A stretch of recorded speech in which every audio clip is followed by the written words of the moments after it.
Assalamualaikum warahmatullahi wabarakatuh. Om Swastiastu, Namo Kebudayaan, Salam Kebajikan, Salam Sejahtera bagi kita semua. Kami dari kelompok 5 akan mempresentasikan tentang kasus korupsi 271 triliun. Di sini kita akan memperkenalkan diri terlebih dahulu.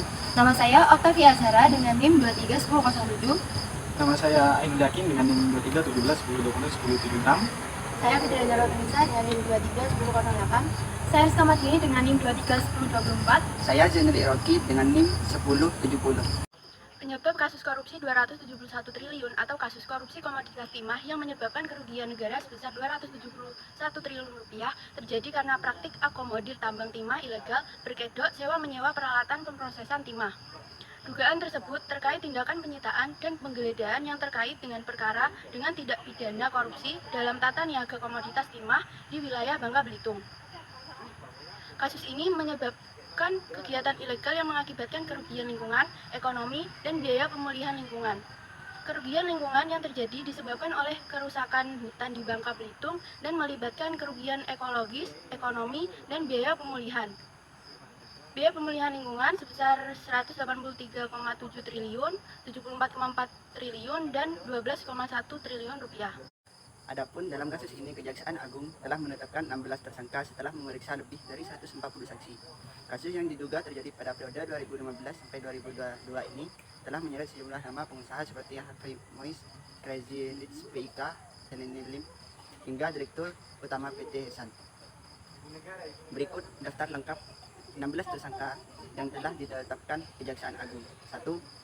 Direktur Utama PT Timah 2016 sampai 2021. Muhtar Riza Pahlevi Tabrani. 2. Direktur Keuangan Timah 2017 sampai 2018 Emil Ermindres. 3. Direktur Operasi Produksi PT Timah 2017 sampai 2021 Albar. 4. Pengusaha di Bangka Belitung SJ alias AW. 5. Pengusaha di Bangka Belitung MBG. 6. Direktur Utama PT JVVIP HT alias ASN. 7. Manajer Operasional Tambang JVVIP A. 8. Mantan Komisaris JVVIP BY. 9. Official Ownership JVVIP Tamron Tamsil. 10. Adik Tamron Tamsil Tony Tamsil. 11. Generasi Manajer PT Nido Intar Nusa Rosanina. 12. Direktur PT SBS RI. 13. Direktur Utama PT Refinet Bangka TIL Suparta. 14. Direktur Pengembangan Usaha PT RBT Reza. 15. Pengusaha sekaligus manajer PT KSE Helena Lim. Yang terakhir, pengusaha sekaligus perpanjangan tangan PT RBT Harvey Mois. Dalam perkembangan lain, DPR menyebut ada seorang mafia besar yaitu Robert Bonosusatya. Teori yang digunakan untuk mengkaji dampak lingkungan dari kasus ini sejalan dengan konsep kerugian lingkungan yang menyatakan bahwa kerugian lingkungan mencakup aspek ekologis dan ekonomis yang timbul akibat kerusakan sumber daya alam. Dalam konteks ini, kerugian lingkungan ekologis mengacu pada hilangnya fungsi-fungsi ekosistem yang mengatur siklus air, udara, dan nutrien. Sedangkan kerugian ekonomi lingkungan mencakup nilai-nilai ekonomis dari layanan ekosistem yang hilang, seperti penyerapan karbon, penyediaan air bersih, dan keanekaragaman hayati.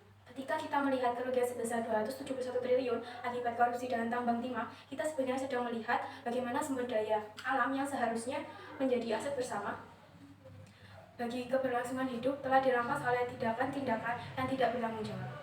Untuk itu, penting bagi pemerintah dan pihak terkait agar tidak hanya fokus pada aspek ekonomi semata dalam menangani kasus korupsi tambang timah. Perlunya pertimbangan mendalam terhadap dampak jangka panjang terhadap lingkungan, kesehatan masyarakat, dan keberlanjutan sumber daya alam menjadi hal yang esensial. Kasus korupsi sebesar 271 triliun tersebut kemungkinan melibatkan pelanggaran hak banyak pihak, termasuk masyarakat umum yang dirugikan karena dana tersebut seharusnya digunakan untuk kepentingan publik seperti pembangunan infrastruktur, layanan, kesehatan, dan pendidikan. Selain itu, hak negara juga dapat dilanggar karena korupsi tersebut merugikan keuangan negara dan mengganggu proses pembangunan serta pemerataan pembangunan di seluruh wilayah. Baik, di sini saya akan menyampaikan bentuk kasus yang telah dilakukan oleh suami Sandra Dewi, Harvey Mois, dan yang lain. di mana beliau di sini tersandung kasus dugaan korupsi kerjasama pengelolaan lahan PT Timah Tbk dan pihak swasta secara ilegal dengan angka kerugian lingkungan mencapai 271 triliun.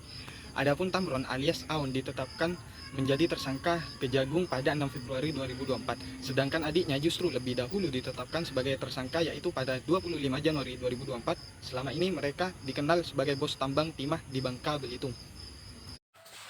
Ada beberapa solusi yang dapat dilakukan agar dapat mencegah dan menanggulangi kasus serupa supaya tidak terjadi lagi. Antara lain, yang pertama memperkuat Lembaga Pengawasan Komisi Pemberantasan Korupsi atau KPK. Terkait pemberantasan korupsi, KPK melakukan 3 strategi yang melibatkan peran serta masyarakat untuk menciptakan budaya anti korupsi. 3 strategi tersebut yaitu melakukan pendekatan pendidikan publik, pencegahan sistem, dan penegakan hukum yang profesional dan akuntabel. Yang pertama, pendekatan pendidikan publik yang dilakukan dengan membangkitkan kesadaran masyarakat mengenai dampak korupsi, mengajak masyarakat terlibat dalam gerakan pemberantasan korupsi, serta membangun perilaku dan budaya anti korupsi. Yang kedua, pencegahan sistem dengan cara dibuat transparan melalui sistem berbasis online atau sistem pengawasan terintegrasi. KPK juga mendorong penataan layanan publik melalui koordinasi dan supervisi pencegahan, serta transparansi penyelenggaraan negara atau PN. Untuk transparansi PN, KPK menerima laporan atas laporan harta kekayaan penyelenggaraan negara dan gratifikasi. Penyerahan LHKPN wajib dilakukan semua penyelenggara negara, sedangkan untuk gratifikasi, penerimaan wajib lapor kepada KPK dalam jangka waktu 30 hari. Sejak penerimaannya, jika tidak melaporkannya, maka pegawai negeri tersebut dianggap penerima suap. Dan yang ketiga, penegakan hukum KPK melalui penyeretan koruptor ke meja hijau, membacakan tuntutan, serta menghadirkan saksi-saksi dan alat bukti yang menguatkan. Strategi ini terdiri dari beberapa tahapan, yaitu penanganan, laporan aduan masyarakat, penyelidikan, penyidikan, penuntutan, hingga eksekusi.